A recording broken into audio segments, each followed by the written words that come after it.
ಕೆಲವರು ನಟರು, ಸಿನಿಮಾ ನಟರು ಬಂದ್ರೆ ಹೇಗೆ ಮಾತಾಡ್ತಾರೆ ನೋಡೋಣ. ಒಂದು ಪ್ರೀತಿಯ ಚಪ್ಪಳಿ ಮುಖಾಂತರ ಕನ್ನಡ ಸಿನಿಮಾ ನಟರುಗಳು ಹಾಗೆ ರಾಜಕೀಯ ವ್ಯಕ್ತಿಗಳನ್ನು ಕೂಡ ಕರ್ಕೊಂಡು ಬರ್ತೀನಿ. ಅವ್ರ ನಟ ಪದ್ಮಭೂಷಣ ಡಾಕ್ಟರ್ ರಾಜ್ಕುಮಾರ್, ಯಾರು ಮರೆಯಕ್ಕೆ ಸಾಧ್ಯ ಇಲ್ಲ ಅವರ ಧ್ವನಿ ತಮಗಾಗಿ. ಅವ್ರ ನಟ ಪದ್ಮಭೂಷಣ ಡಾಕ್ಟರ್ ರಾಜ್ಕುಮಾರ್ ಅವ್ರು ಬಂದಿದ್ರೆ ಹೇಗೆ ಮಾತಾಡ್ತಾರೆ ನೋಡೋಣ. ಎಷ್ಟು ಜನ್ಮಗಳ ಋಣ ಅನುಬಂಧ ಅನಿಸುತ್ತೆ ಅಭಿಮಾನಿ ದೇವರುಗಳೇ, ನಿಮ್ಮನ್ನ ನೋಡುವಂತ ಸೌಭಾಗ್ಯ ಇವತ್ತು ನಿಮ್ಮ ರಾಜ್ಕುಮಾರನ ಸಿಕ್ಕಿದೆಯಲ್ಲ. ಎಷ್ಟು ಜನ್ಮಗಳ ಋಣ ಅನುಬಂಧ ಇದು ಅಭಿಮಾನಿಗಳೇ. ನೋಡಿ, ಕಲಾವಿದರಿಗೆ ತಾವೆಲ್ಲರೂ ಒಂದು ಹೃದಯದಲ್ಲಿ ಒಂದಷ್ಟಗಳ ಜಾಗ ಕೊಟ್ಟು ಆರಾಧಿಸ್ತೀರಲ್ಲ.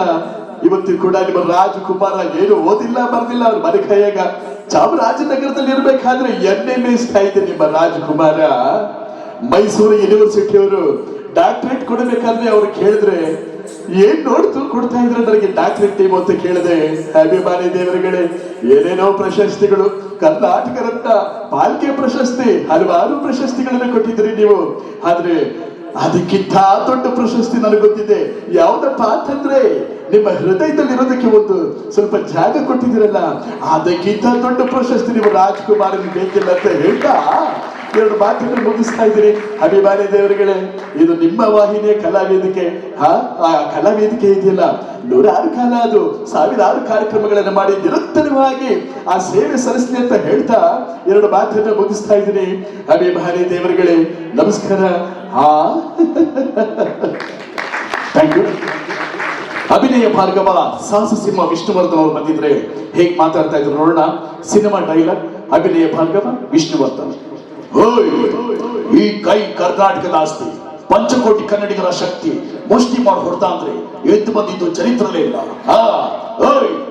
ನೀ ಮಂತ್ರಿ ಆದ್ರೆ ಮಂತ್ರಿಯಾ, ನಾ ರಾಜ ರಾಜ. ನಿನ್ನ ಕುರ್ಚಿ ಯಾವಾಗ ಬಿದ್ದೋಯ್ತದೆ ಅಂತ ನಿನಗೆ ಗೊತ್ತಿಲ್ಲ, ಆದ್ರೆ ಇರೋ ತಕ್ಕ ನಾವೇ ರಾಜ. ಅಲ್ಲ ಕಳ್ಳ, ನಿನ್ನ ಫ್ಯಾಕ್ಟ್ರಿ ಕಟ್ಟೋದಕ್ಕೆ ಈ ಹಳ್ಳಿ ಜಾಗನೇ ಬೇಕಲ್ಲ. ನೀನು ಕಂಡಿರೋದು ಬೆಂದಿರೋ ಅನ್ನವ, ಯಾವತ್ತಾದ್ರೂ ಭತ್ತವ ಕಂಡಿದೆಯಲ್ಲ. ನಾನು ಮನಸ್ಸು ಮಾಡ್ದ ಅಂದ್ರೆ ಕರ್ನಾಟಕದಲ್ಲಿ ಯಾರು ಬೇಕಾದ್ರೂ CM ಮಾಡ್ತೀನಿ, ಆದ್ರೆ ನನ್ನಂತ ನರಸಿಂಹೇಗೌಡನ ಹುಟ್ಟಾಕ ಕಾಯ್ತದೆಲ್ಲ. Thank you. ಹಾಗೆ ಮಂಡ್ಯದ ಗಂಡು ರೆಬಲ್ ಸ್ಟಾರ್ ಅಂಬರೀಶ್ ಅವರು ಬಂದಿದ್ರೆ ಹೇಗೆ ಮಾತಾಡ್ತಾ ಇದ್ರು ನೋಡೋಣ. ಮಂಡ್ಯದ ಗಂಡು ರೆಬಲ್ ಸ್ಟಾರ್ ಅಂಬರೀಶ್.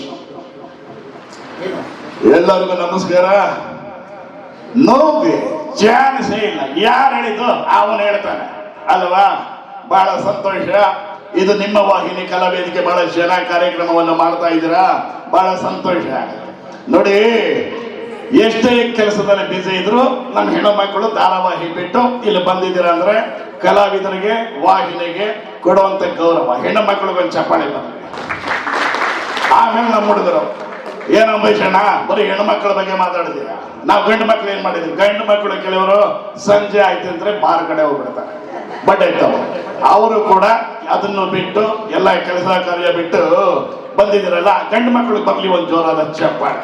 ಹಾಗೆ ನಮ್ಮ ವಾಹಿನಿಯವರು ನೋಡ್ರಿ, ಇವತ್ತು ನಾವು ಕಲಾವಿದರಾಗಿರ್ಬೋದು, ರಾಜಕಾರಣಿಗಳಾಗಿರ್ಬೋದು, ಒಬ್ಬ ಮನುಷ್ಯ ಬೆಳಿಬೇಕು ಅಂದ್ರೆ ಒಳ್ಳೇದು ಕೆಟ್ಟದು ಎಲ್ಲ ತೋರಿಸೋದು ನಮ್ಮ ವಾಹಿನಿಯವರು. ಅವ್ರಿಗೂ ಒಂದು ಪ್ರೀತಿ ಚಪ್ಪಳೆ ಬರಲಿ ಮಾಧ್ಯಮ ಮಿತ್ರರಿಗೆ. ನೋಡಿ, ಮನುಷ್ಯನಿಗೆ ಎಂಟರ್ಟೈನ್ಮೆಂಟ್ ತುಂಬಾ ಮುಖ್ಯ. ನಾವು ಕೆಲಸ ಕಾರ್ಯ ಮನೆ ಅದೆಲ್ಲ ರಾಜಕೀಯ ಇದ್ದೇ ಇರುತ್ತೆ. 1 ಅವರ್ 2 ಅವರ್ ನಮ್ಮ ಮನಸ್ಸು ಫ್ರೀ ಬೇಕು ಅಂದ್ರೆ ಇಂಥ ಕಾರ್ಯಕ್ರಮಕ್ಕೆಲ್ಲ ಬಂದು ಚಪ್ಪಳೆ ತಟ್ಟಿ ಕಲಾವಿದರನ್ನ ಪ್ರೋತ್ಸಾಹ ಮಾಡಬೇಕು ಅಷ್ಟೇ.